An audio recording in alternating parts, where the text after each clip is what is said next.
Ito na mga ka-DIY yung sinasabi ko na ilang araw nang maulan dahil sa bagyo. So hindi ko alam kung hanggang kailan tatagal itong battery ko. Kailangan natin magbawas ng appliances.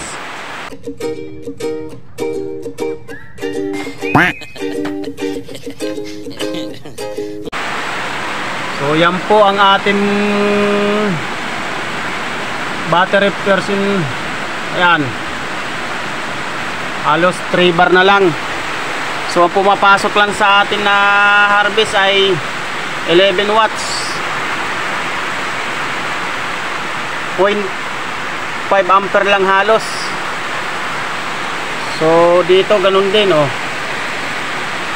Talagang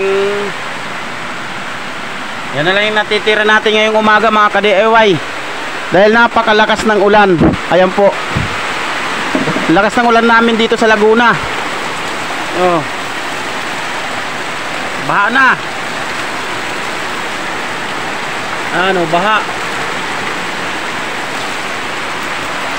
So kailangan natin magbawas ng appliances. So itong aking refrigerator, ayan, yelong-yelo pa rin. Kailangan natin patayin. Pinatay ko muna ito mga ka-DIY.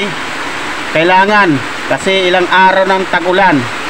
Kaya hindi natin alam kung tatagal yung battery natin sa ngayon, kasi nga wala tayong halos harvest.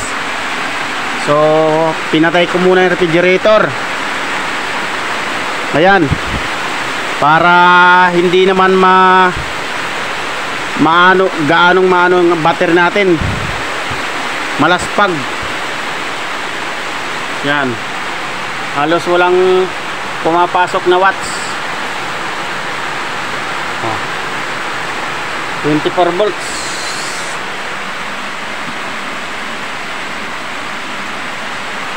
Ayan mga ka-DIY.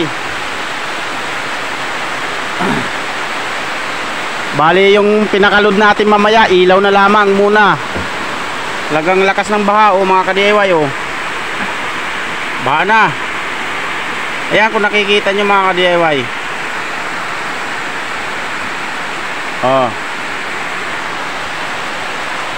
yan yung buong setup natin. So ang tanging load lang natin ngayon mga ka-DIY ay yung ilaw sa 12 volts lang. Ito muna ang ating 24 volts. Standby muna para makapag-charge kahit papano.